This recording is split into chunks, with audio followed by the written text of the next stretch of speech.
प्रभु की स्तुति हो। एक बार फिर R727 बाइबल स्कूल में आपका स्वागत है। पुराना नियम सर्वेक्षण में अब हम लोग छोटे भविष्यवक्ताओं में अपना अध्ययन कर रहे हैं। उसमें उसका दूसरा और तीसरा पुस्तक योएल एवं आमोस के विषय में ये छोटा सा सेशन में हम लोग देखेंगे। हमेशा ये याद रखिए, आप जो पढ़ रहे हैं थोड़ा सा आउटलाइन है और विस्तीर्ण रूप में इसको पढ़ना है तो 3 महीने का कोर्स करना पड़ेगा। इसलिए आपको जो जानकारियां मिल रही है बहुत कम है। मैं आपको प्रोत्साहन देना चाहता हूं कि इसके साथ साथ आप ये बाइबल का पुस्तक को पढ़ें और किसी स्रोत से आपको अगर कुछ मिलता है शिक्षाएं, उसको भी आप अपने जीवन की शिक्षा में उसको शामिल करें। योएल का पुस्तक पहले यहोवा के दिन का आगमन, यानी कि योएल का पुस्तक का सबसे बड़ा संदेश यहोवा के दिन का आगमन। ये योएल कौन है? राइट, योएल नाम का अर्थ है, देखिए, यहोवा हमारा परमेश्वर। योएल, यल मतलब परमेश्वर, यो मतलब यहोवा का शॉर्ट फॉर्म है, हमारा परमेश्वर। ठीक है। और ये भविष्यवक्ता जो है उसका टाइम से आपको पता चलता है। देखिए, तिथि जो है निश्चित हो सकता है 835 से लेकर के 400 ईसा पूर्व के अंतराल में। इसका ये मतलब इस्राएली लोग बंधुआई में जाने से पहले जो भविष्यवाणी जो बोले थे उनको कहते हैं प्री एक्साइलिक प्रॉफिट्स। बंधुआई से वापस आने के बाद 70 साल के बाबिलोन की बंधुआई से वापस आने के बाद कुछ भविष्यवक्ताओं ने भविष्यवाणी बोली, उनको पोस्ट एक्साइलिक प्रॉफिट्स, यानी कि बंधुआई के उपरांत जो भविष्यवाणी जो बोले हैं वो श्रेणी में आते हैं। लेकिन ये जो है आपको ये दोनों को जोड़ करके आता है। इसका ये मतलब है किसी को भी पता नहीं है ये सचमुच बंधुआई से पहले भविष्यवाणी किया है कि बंधुआई के बाद भविष्यवाणी किया है। इसलिए ये समय सीमा आपके सामने रखा गया है। हाँ, एक दो बात अगर दे देंगे, यहाँ पे योएल नबी के पुस्तक में कुछ चीजें बताया गया है, जैसा टिड्डियां आकर के देश को बर्बाद किया। इसी प्रकार के कुछ घटना जो है जो वह बताते हैं उसके अनुसार वो बंधुआई से पहले ऐसा नहीं हुआ, तो बंधुआई के बाद ही हुआ है। इसलिए पोस्ट एक्साइलिक यानी कि बंधुआई के बाद वाला एक भविष्यवक्ता हो सकता है, कई लोगों का ये मानना है। ठीक है।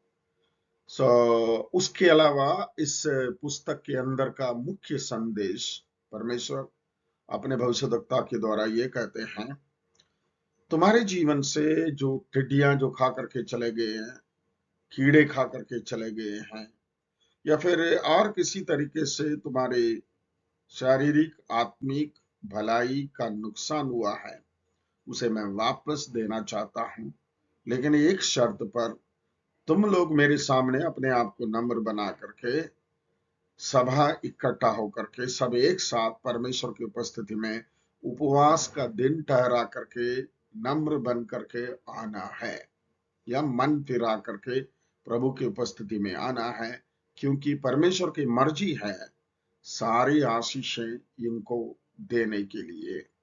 प्रभु चाहता है कि इनको सारी आशीषें मिले। पुस्तक का शीर्षक देखिए, योएल का इब्रानी अर्थ है यहोवा परमेश्वर है।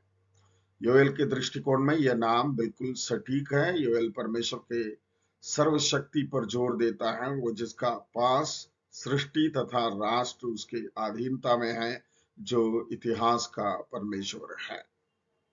ये पुस्तक का शीर्षक में आता है। विषय एवं उद्देश्य अगर आप पढ़ेंगे तो थोड़ा सा ध्यान से आपको देख रहे, यहोवा के दिनों में इसराइल को भविष्य के दंड की चेतावनी देना, इसका विषय का अध्ययन है। इंग्लिश में बोलते हैं the day of the lord, यहोवा के दिन। मतलब कहीं यहोवा का दिन आशीष के लिए कारण है, कहीं यहोवा का दिन भय का और भय का माहौल है, दंड का दिन है। ये किन के लिए? जो परमेश्वर के लोगों के लिए। जब यहोवा प्रकट होता है, परमेश्वर प्रकट होते हैं, उनके लिए खुशी का दिन होगा। जो परमेश्वर का इनकार करते हैं, परमेश्वर को मानते नहीं है, परमेश्वर का भय मानते नहीं है, उनके लिए परमेश्वर का प्रकट का दिन जो है भयानक और क्रोध दंड का दिन ठहरेगा। ये सिर्फ यहां नहीं है, आने वाले जमाने में भी, प्रभु यीशु मसीह के आगमन में भी यही होगा। परमेश्वर के संतों के लिए वो जिंदगी के सबसे खुशी का दिन होगा। जिसने प्रभु यीशु मसीह को तिरस्कार किया है, उनके लिए जीवन का सबसे दुखी और दर्द का दिन होगा। ठीक है। यहोवा के दिनों में इस्राएल को भविष्य के दंड की चेतावनी देना इसका विषय का देन है, जिसमें योएल ने हाल ही में हुए सूखे तथा टिड्डियों के आक्रमण को यहूदा के ऊपर बिना चेतावनी का होते हुए इस्तेमाल किया। केवल थोड़े समय में, मात्र 1 घंटे के समय में हर एक हरियाली निकल गई। यदि राष्ट्र पश्चाताप करेगा तथा परमेश्वर के पास वापस आएगा, तो परमेश्वर उसे अपने संबंध में वापस लाएगा और उसे आशीष देगा। यह ऐतिहासिक परिस्थिति में सत्य है, जिसमें योएल ने इसे लिखा तथा भविष्य में किसी भी समय में सत्य होगा। परमेश्वर के सामने एक ही शर्त है, बिगड़े इस्राएली लोग, बिगड़े परमेश्वर के लोग अपने बिगड़े हुए मार्ग से मन फेर कर परमेश्वर की उपस्थिति में वापस आ जाए। परमेश्वर भले इंसान विश्वास योग्य ना होने पर भी उनके आशीषों को परमेश्वर अपनी तरफ से रोकते नहीं है। योएल के द्वारा वायदा किया गया पूर्ण आशीष एवं वापसी पाया जाता है। इस्राएल को कष्ट का न्याय तथा परमेश्वर के आत्मा का उंडेला जाने का अनुभव करना होगा। यह एक मिश्रण है जिसके कारण वे परमेश्वर के पास वापस आएंगे। शायद आपको ये मालूम है, योएल नबी की पुस्तक 2 अध्याय उसके 28 से लेकर के 32वीं आयत, खास तौर से 28वीं आयत, जिसको लेकर के पतरस पेंतिकोस्त के दिन में प्रचार किया और जिससे सुसमाचार का प्रचार किया। यरूशलेम निवासी और यरूशलेम में पेंतिकोस्त के पर्व मनाने के लिए जो लोग आए हैं, उसमें परमेश्वर की आत्मा वहां पे उतरा, परमेश्वर का उद्धार करने का कार्य प्रकट हुआ। उसी दिन 3000 लोग प्रभु यीशु मसीह को ग्रहण करके बपतिस्मा पाए। ठीक है। और मूल शब्द पुस्तक के चेतावनी की ध्यान में रखते हुए मूल शब्द है यहोवा का दिन, the day of the lord. यहोवा का दिन का सामना करने के लिए आप परमेश्वर के पास आकर के अपने आप को समर्पित करना जरूरी है, नहीं तो यहोवा का दिन का सामना आप नहीं कर सकते हैं। यहोवा के दिन को हमारे जीवन के लिए खुशी का दिन बनाना है। मूल वचन 2 अध्याय 11वीं आयत, जिसमें लिखा है मन फेर कर उपवास का दिन ठहरा करके परमेश्वर की उपस्थिति में आने के लिए। 2 अध्याय 28वीं आयत से लेकर के 32 तक आप देखते हैं, अंतिम दिनों में परमेश्वर अपनी आत्मा सारे प्राणियों पर डेलेगा, या आप पढ़ सकते हैं। ओके।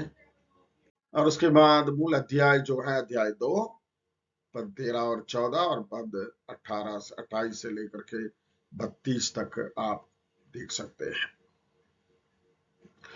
योएल में मसीह का प्रतिरूप देखिए, जो अंडरलाइन करके दिखाया गया, जो पवित्र आत्मा देगा। योएल में मसीह के इस रूप में प्रस्तुत किया गया है, पहले परमेश्वर जो पवित्र आत्मा हमें देगा। यीशु मसीह ने यूहन्ना 16वें अध्याय उसका 7 से लेकर के 15 तक और प्रेरितों के काम 1:8 में भी आप देखते हैं, मैं पिता के पास जाऊंगा, तुम्हारे लिए पिता से विनती करूंगा कि वह तुम्हारे लिए एक सहायक पवित्र आत्मा देगा। वो यीशु है। तीसरे अध्याय उसका दूसरी आयत और 12वीं आयत के जो राष्ट्रों का न्याय करेगा,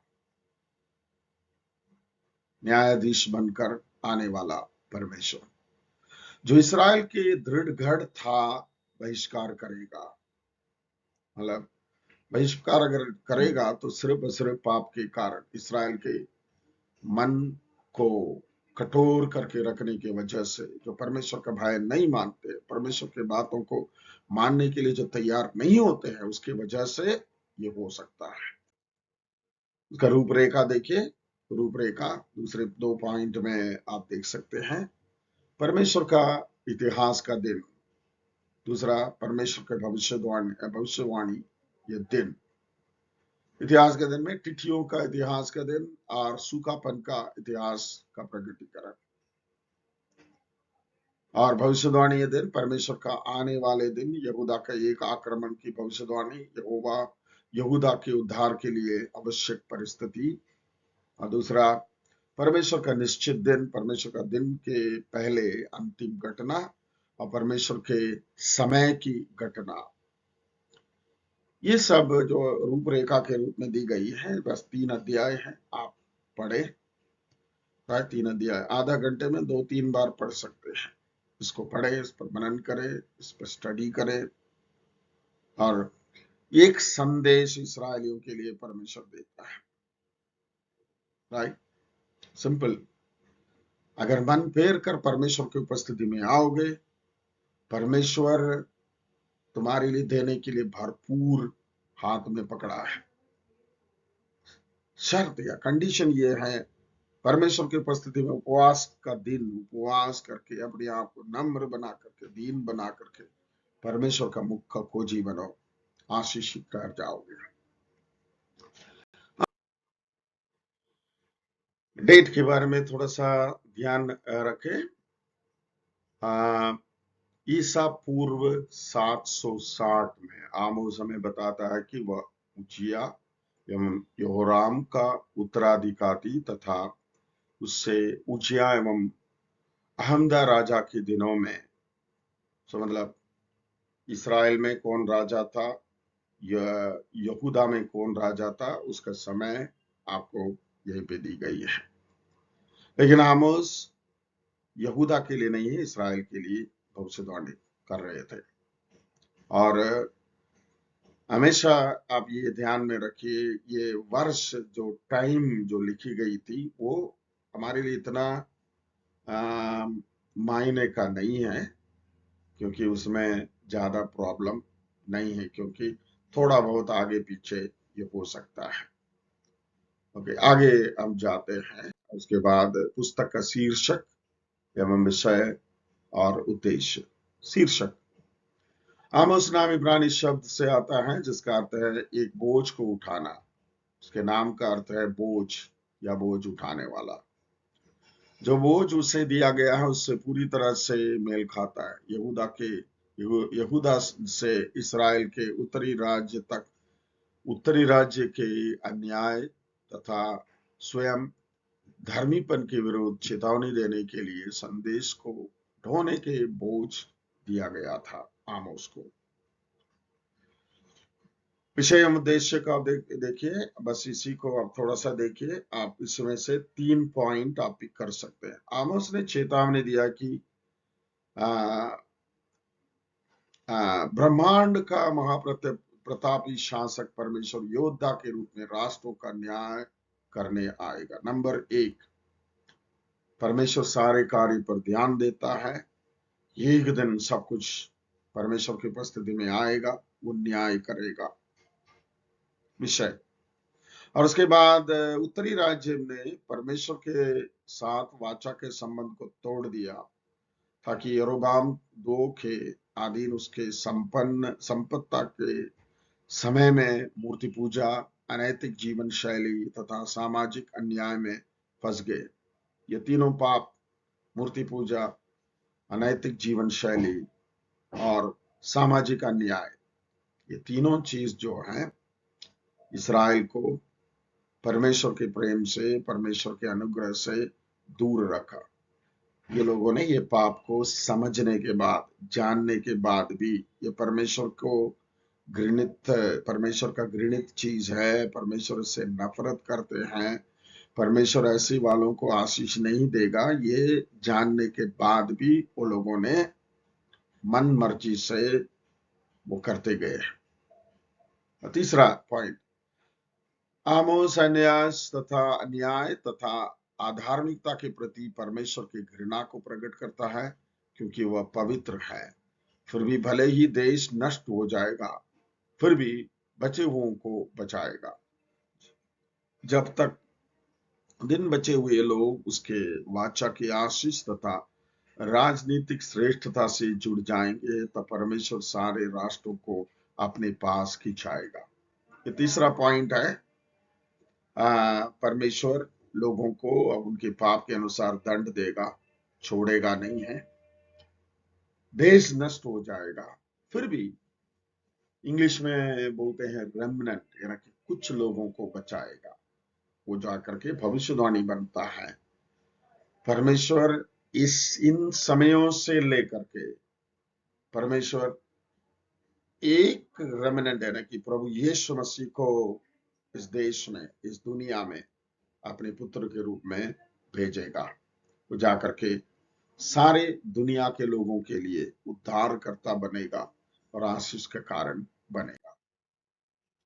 इसका मूल शब्द अपराध 12 बार आया है। यह इसराइल के पाप में मार्ग के ऊपर परमेश्वर के न्याय को प्रतिबिंबित करता है। न्याय तथा धार्मिकता भी उसे संदेश का मूल संदर्भ है। अपराध, क्राइम, मूल वचन 5वें अध्याय उसके 24वें आयत, 8वें अध्याय उसका 11 से लेकर के 12वें आयत। मूल अध्याय 5 और अध्याय 9। 5 में आप देखते हैं, इसराइल के पाप पर प्रकाश डालता है तथा उसके न्याय तथा धार्मिकता को प्रोत्साहित करता है। अध्याय 9 दूसरा मूल अध्याय है, क्योंकि उसके ध्यान केंद्र इसराइल के वापसी पर है। इसराइल का भविष्य स्पष्ट हो जाता है, जैसे कि अब्राहम, दाऊद तथा फलिस्तीनी वाचा का ध्यान केंद्र उसके मसीह के पुनः वापसी के पूरा होने के शिखर पर है।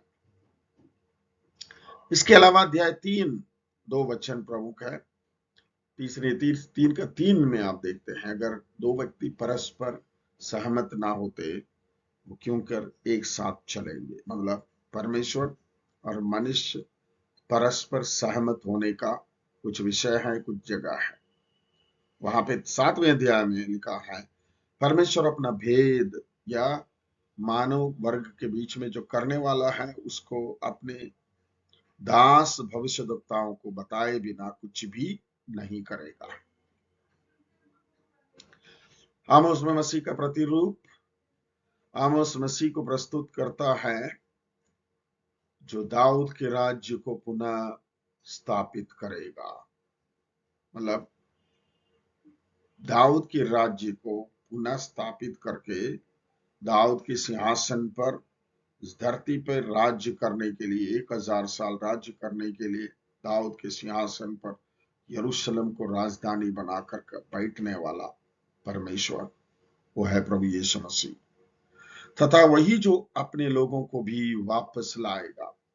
9वें अध्याय उसका 11 से लेकर के 15 तक अगर आप पढ़ेंगे, आज भी यहूदी लोग यही मान करके बैठते हैं, जब मसीह आएगा या मसीहा आएगा, तब परमेश्वर अपने लोगों को इकट्ठा करेगा।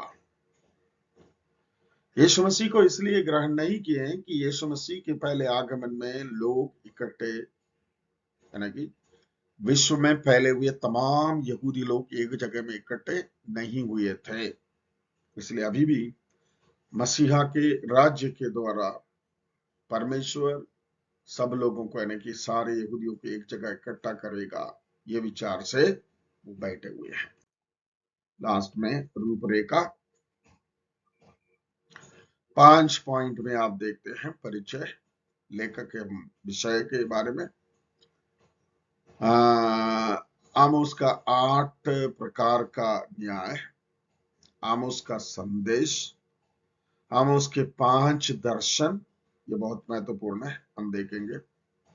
नंबर 1, छठ करने वाले टिड्डियों का दर्शन। टिड्डियों का दर्शन, टिड्डी का क्या खासियत है? एक खेत के अंदर इकट्ठा बैठ जाते हैं तो मिनटों के अंदर पूरा खेत हरियाली साफ हो जाता है। उसके द्वारा एक संदेश प्रभु ने दिया है। आग का दर्शन, उसके द्वारा परमेश्वर एक संदेश इस्राएलियों के लिए दिया है। साहुल सुद का दर्शन, मतलब नापना तौलना, ये सॉरी लेवल देखना, उसके द्वारा परमेश्वर ने इस्राएल के लिए एक संदेश दिया है। ऐतिहासिक समावेश, बेथेल के याजक का विरुद्ध परमेश्वर ने एक दर्शन जो दिया है, जो कि बेतेल जो परमेश्वर का घर है उसका विरुद्ध प्रभु ने दर्शन दिया। गर्मी के फलों से भरे टोकरी का दर्शन, यानी कि गर्मी के फल ज्यादा दिन तक रुकता नहीं। ठंड में आप फल लेकर के रख देंगे, 1 हफ्ता रह सकता है, लेकिन गर्मी में कुछ घंटों के अंदर ही खराब होने लगते हैं। मतलब इस्राएलियों के पाप पक गया है और परमेश्वर की उपस्थिति में ज्यादा समय उनको नहीं मिलेगा।